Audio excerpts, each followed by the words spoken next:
But anyways, so what I'm doing right now, you can see that in my background, that's San Francisco.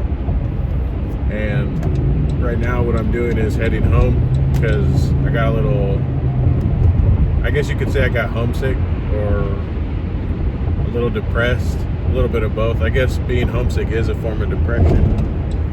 And it just came out of nowhere as well. I just started feeling kind of like sad and missing my family and my dogs and the house and just wanted to be home. What's up, everybody? Welcome back to Wheel Talk. So today is Tuesday. It's about 5:30, and I just got off of work. And to be honest, I'm kind of tired. I think it has to do with not drinking coffee. Usually I drink coffee. They provide it for free at work, and I didn't drink coffee today. I just was caught up and busy, so I'm a little tired. And I'm caught at a crossroads where, similar to last Tuesday, I don't feel like driving, even though right now it's pretty busy and surging in the area where I'm at right now. So I don't know, I'm caught between packing everything up and driving and just relaxing and chilling out or going home. So I'm leaning towards driving because I know it's like I'm going to sacrifice today, like being comfortable and getting ready for sleep and taking a nap, with just grinding through, and I'll feel better knowing that each other day I don't have to work so many hours to make that $900 to $1,000. I think I'm going to start packing up slowly. I'm not going to be in a rush. I'll get into my comfortable shoes and then I'll check back in with you guys and let you know what I ended up doing. Gotta close this video.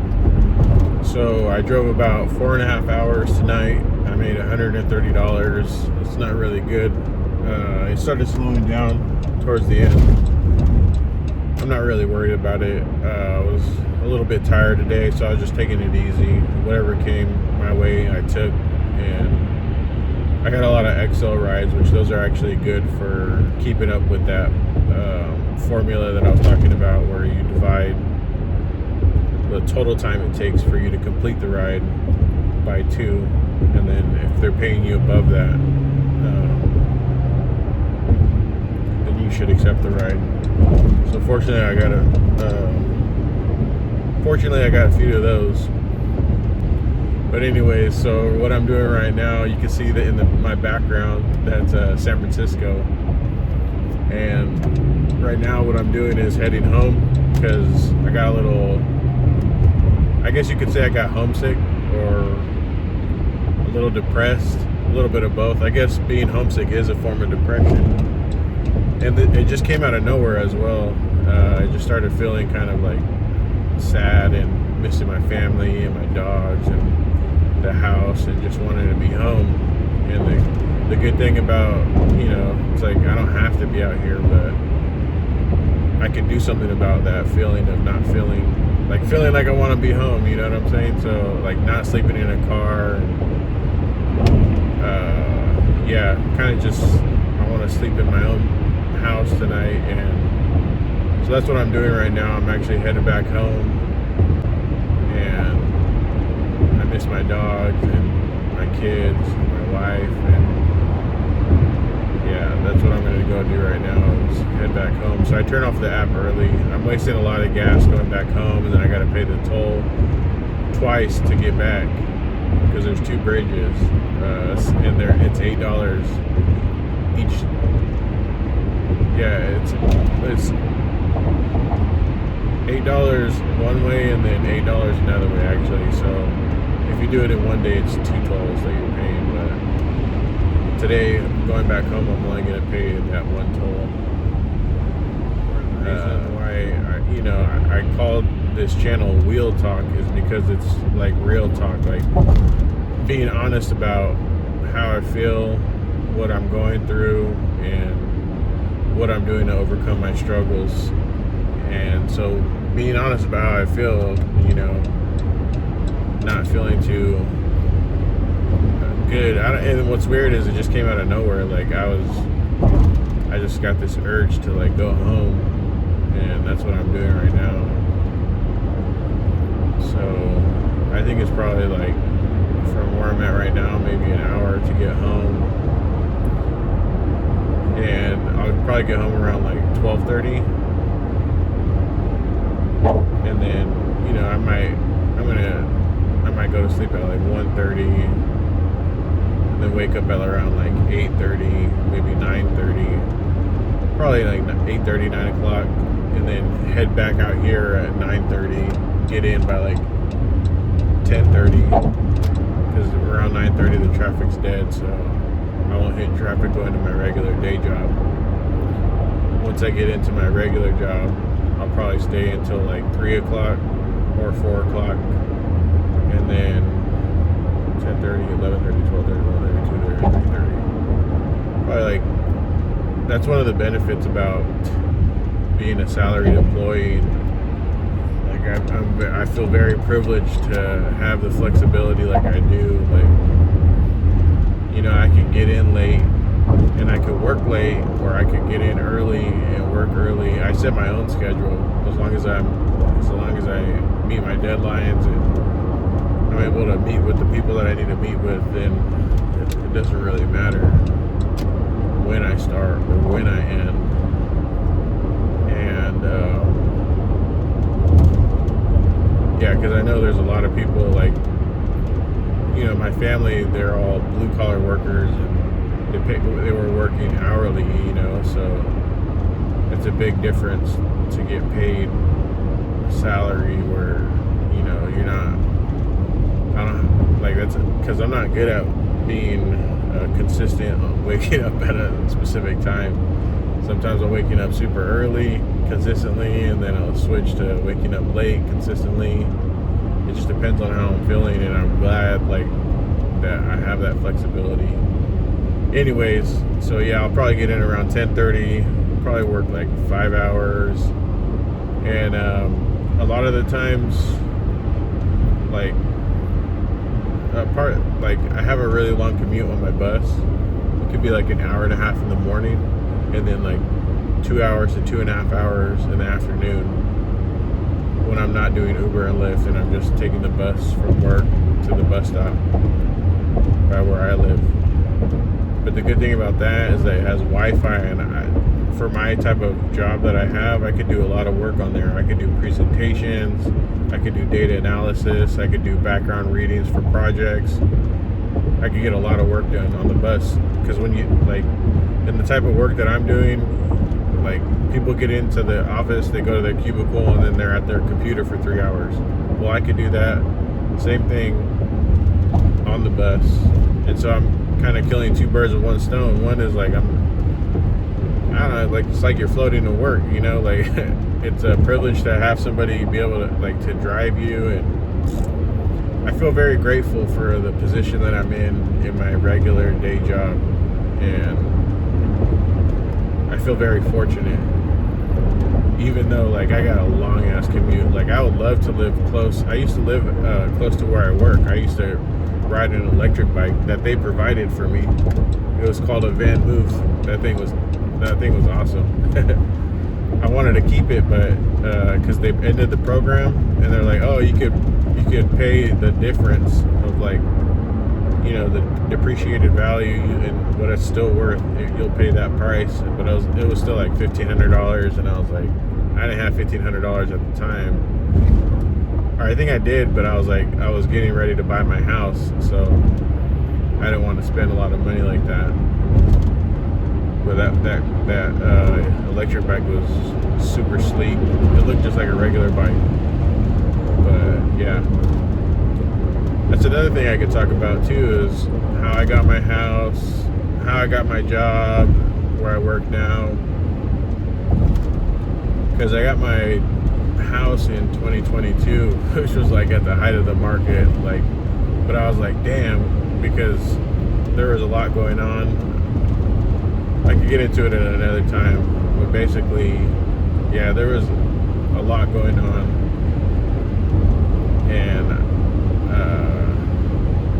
yeah, I ended up buying it in 2022 because one of my, like, a position at my job was ending. I'll get into more details of this in another video. And then I was looking for another job, and then I was, there's another thing. One part of the reason why I was able to save up money to buy the house was because I had gotten a relocation subsidy to move closer to work. That's why I was living so close to work, or else I would have been commuting since the beginning. But that's another story in itself. I got a whole bunch of damn stories. Because they didn't initially offer me that relocation subsidy, and then I was talking to a coworker and she let me know, and I was like, oh hell no. I seen that because she was in the same position, similar situation where she had moved from far, but she was getting paid $2,000 a month to move and move closer, and I was like, hold up, like that means that she's like pretty much got a huge salary increase over me, and we have the same position. Not like in a hating, like I wasn't hating on her. I was very thankful to her for sharing that knowledge with me, because I was probably already like 2 months into the program that I was in, and she told me that, like we had lunch and then she told me, and I was like, oh hey, I was like, for real, but like I couldn't believe it, and then I just couldn't stop thinking about it, because it's like, oh damn, why am I getting chipped? And so I went to the HR, because I knew someone in HR. She's the one who actually told me about the position. I'll get into this in another time, but basically they rehired me and gave me that relocation, which was like $2,000 a month, and that was for 2 years. And I could have either used that as a down payment on a house, or I could have moved closer, and I decided to move closer and just pay rent for 2 years and see how things worked out, because there was no guarantee of a job at the end. But anyways, I think they were trying to avoid a lawsuit on the reason why I didn't get a relocation package. Anyways, yeah, so that was that situation, but I can get into detail on the living situation and how I got my job. But being where I'm at now at this current job, I've done and seen things that I never like thought I would do, and it feels kind of uncomfortable sometimes. Like it feels kind of bougie, and like I feel like out of my zone, like. But it kind of like raises your standards, like, oh shit, this is how people are living, like I'm trying to live like that too, because you only know what you see in life, and if it's not that, then it's like your bar is set pretty low. But I'm so fortunate being a part of the program that I was hired into. It changed my life, and I'm very grateful for that. And like I was saying before I got into this tangent, is that I would love to live closer to work, but basically I was paying $800 out of my own money, and the relocation was covering $2,000. But the rent, it was a 2-bedroom, 1-bath apartment, and that was $2,800. It was like 900 square feet. But basically I switched. That's why I was trying to I was like, dang, I'm not trying to spend my own money on this damn, because the 2-year program had ended, and so I was going to start having to come out of my own pocket. $2,800 a month, that's a lot of money, and it's going to rent. Like, damn, I felt like I would be wasting money. And so what I did was I purchased a house. The thing is, like, I could have bought somewhere closer, like Oakland or Richmond, but I would have been in the hood, like. And I don't want my kids growing up around that ghetto ass shit. Like, I don't want my kids, like, there's like gangs and drugs and just, you see dirtiness, like the street life. Like, I don't want my kids to be exposed to that. And so there was a couple of cities I was looking at, even my hometown, which is Antioch, California. I was looking there as well, but it was kind of ghetto. I actually almost closed on a house there, and thank God I didn't, because they had termites and foundation issues, and it was like not even in that good of a neighborhood. So I live in a really small town way out in the boonies, but I like it because it's like approximately like 10,000 people, but we're getting it's about 10,000 people in my town that I live in, but it's like a safe community. Like it's a small, tight-knit community, and my kids walk to school, and I don't have to worry about them. My wife, she's a stay-at-home mom, so I don't really worry about my family when I'm gone out, because I know that they're safe at home and they're safe in our neighborhood. And yeah, that was kind of like a, you know, some of the trade-offs that I took. Like I said, I could have been closer, like 30, 40 minutes with no traffic to where I work, like Richmond or Oakland. But man, I just don't want to. I don't want my family, like I just said.